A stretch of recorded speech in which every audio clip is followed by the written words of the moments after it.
Ya teman semua, baik lagi di KPN News masih membahas kasus Subang. Sepertinya dari uploadan dari Kang Heri sudah selesai ya teman-teman tentang Pak Purnawirawan. Jadi di sini di video ini gue mau memberikan apresiasi sebesar-besarnya untuk Pak Purnawirawan, yaitu Pak Edi ya, Pak Edi Soekarno ya teman-teman, yang memang sudah mau berkontribusi untuk menjadi saksi kunci ya untuk kasus Subang ini agar cepat selesai dan terbongkar ya untuk OJ tersebut. Dan ya seperti layaknya gue juga mengapresiasi Danu ya, namun apresiasi waktu dia menyerahkan diri untuk mengungkap kasus ini, bukan perbuatannya. Jadi seperti itu ya. Dan apakah di sini kesaksian dari Pak Edi Soekarno sudah sesuai atau belum, itu kan yang dipertanyakan kan kayak gitu. Ada di sini pro dan kontra masalah kesaksian dari Pak Edi tersebut gitu ya. Di sini kalau gue pribadi tentunya gue harus kritis ya teman-teman untuk menanggapi kesaksian dari Pak Edi itu sendiri gitu ya. Kita harus benar-benar lihat nih pernyataannya apa aja, poin-poinnya apa aja kan kayak gitu. Kalau dari gue pribadi ya untuk Pak Edi sebenarnya untuk yang disampaikan sudah detail ya teman-teman, dan sudah banyak apa yang disampaikan. Kalau berdasarkan penuturannya tentunya dia sangat jujur ya, karena memang apa ya, penyampaiannya juga tidak terbata-bata dan lancar gitu kan, dan memang sesuai pengalamannya gitu. Itu menurut gue pribadi ya. Namun di sini poinnya bukan itu ya teman-teman. Poinnya apa bang? Poinnya adalah apakah pernyataan atau kesaksian dari Pak Edi semuanya sudah sesuai atau belum gitu ya. Itulah yang menjadi harusnya yang menjadi pembahasan kita ya. Jadi yang kita harus bahas sepertinya harusnya fokusnya ke situ, apakah sudah sesuai atau belum. Makanya dari kemarin gue menunggu dulu sampai Kang Heri ini selesai upload gitu. Dan gue lihat terakhir upload itu videonya masih sama dengan video yang awal, artinya sepertinya sudah selesai ya untuk wawancara atau podcast bersama Pak Edi gitu.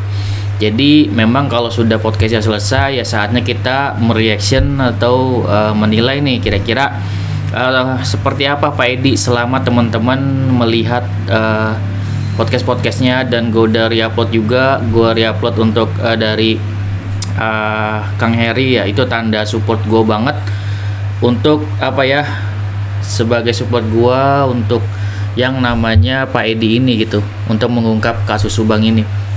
Dan tentunya bukan berarti tidak kita kritisi ya untuk kesaksiannya gitu. Jadi menurut gue pribadi kalau misalkan dari kesaksian dari Pak Edi tersebut harus diuji ya teman-teman. Harus diuji seperti apa bang?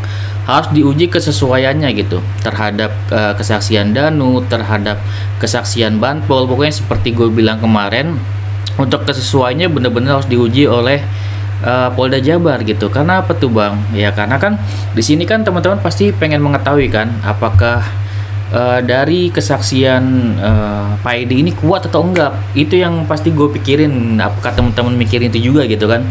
Karena itu kan menjadi pertanyaan juga nih para netizen, apakah pernyataannya kuat atau enggak kan kayak gitu. Itu yang terpenting sih. Kalau misalkan Pak Edi baru apa ya, kenapa baru muncul, gue rasa itu pertanyaan yang harusnya nggak usah dipertanyakan lagi menurut gue pribadi ya.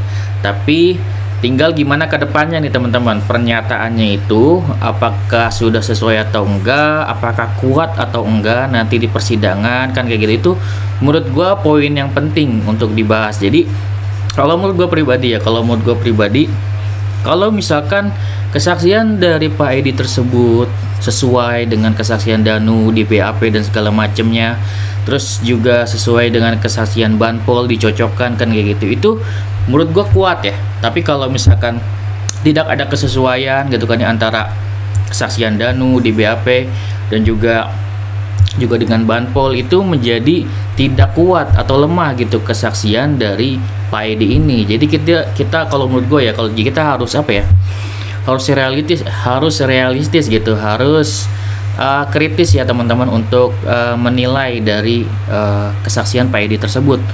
Jadi ya teman-teman bisa lihat sendiri kesaksian misalnya apa kan gitu. Oh nih sesuai bang gitu kan dengan kesaksian Danu. Oh, misalkan dia bersaksi apa, tinggal teman-teman sesuaiin kan kayak gitu. Jadi Kalau menurut gue pribadi harus memang disesuaikan ya. Ada teman-teman yang berkomentar ya, bang ini nggak sesuai begini. Nah itu teman-teman boleh juga tuh untuk berkomentar kira-kira apa itu menjadi bahasan kita nih gitu, tentang kesesuaian. Misalkan jam kematian, misalkan jam kematian Amel misalkan jam 4 pagi, terus ada kesaksian jam 4 pagi Amel misalkan masih chat gitu kan ya, masih chat, ada chat apa ya, online internet gitu kan ya, mungkin sama ada kesaksian informasi kalau nggak salah ya sama tetangganya atau apa gitu. Itu kesaksian dari Pak Edi sendiri kalau nggak salah ya. Terus ya kayak gitu ya teman-teman. Namun di sini kesesuaiannya apa sih bang? Ada kesesuaiannya itu Pak Edi itu percaya ya sama kesaksian Danu ya. Di kesesuaiannya nih gua sedikit bicarain. Kesesuaiannya itu pada saat dia percaya sama Danu itu memang jam 1, dan juga pas di otopsi ulang oleh Bu Asri itu kan di klarifikasi atau dia apa ya, bukan klarifikasi namanya, di apa ya, diklarifikasi ulang tentang jam kematian gitu, diralat ya, diralat. Sebelumnya itu pemeriksaan sebelumnya dianggap salah oleh Bu Asri untuk jam kematian gitu kan. Untuk otopsi kedua ini Bu Asri itu udah ngeralat sama gitu dengan jam yang dikatakan Danu, perkiraan jam 1, dan itu dibenarkan oleh Pak Purnawirawan gitu ya. Dan juga jam kematian Amel jam 4 lewatan gitu kan ya, itu pas subuh gitu. Namun di sini juga ada teman-teman yang berkomentar yang berbeda gitu ya teman-teman. Ada yang nggak sesuai, ada yang sesuai, dan itu memang patut kita kritisi ya. Menurut gue pribadi ya patut kita kritisi juga. Jadi sini bukannya kita kritisi, kita tidak mendukung gitu. Ada memang yang tidak mendukung, ada yang enggak gitu. Tapi di sini kalau gue pribadi ya, gue mendukung gitu ya. Gue mendukung, tapi tidak lepas gue juga mengkritisi gitu kan. Kita harus kritis nih menilai dari kesaksian Pak Edi ini. Untuk apa bang? Untuk biar kita bisa nilai dari awal gitu kan. Untuk kita pribadi ini sebagai netizen, kira-kira kesaksian dari Pak Edi ini kuat atau enggak nanti di persidangan gitu. Jadi kalau menurut gue sih kesimpulannya kuat ya, kalau misalkan ini memang berkesesuaian dengan apa yang dikatakan Danu, apa yang dikatakan dengan saksi ahli gitu Bu Astri, dan juga mungkin saksi-saksi lainnya seperti Banpol, dan juga mungkin ada saksi ahli lainnya gitu. Menurut gua sih itu bakal kuat banget, tapi itu memang butuh diuji oleh Polda Jabar kesesuaiannya apakah fix 100% sesuai. Jika tidak ada kesesuaian, tentunya di sini ya ada ada ya bisa dibilang ada kecacatan ya, atau ya mungkin lupa atau kayak gimana, itu harus diklarifikasi ya oleh Polda gitu kan, harus dilihat bener-bener nih.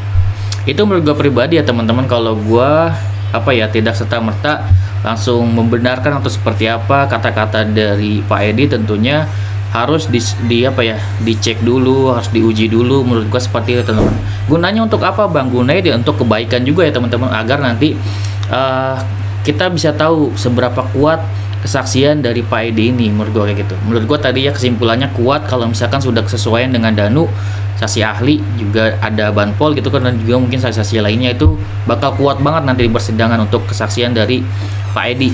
Tapi jika memang ada ketidaksesuaian, tentunya itu ya bisa menjadi sedikit cacat ya teman-teman untuk kesaksiannya.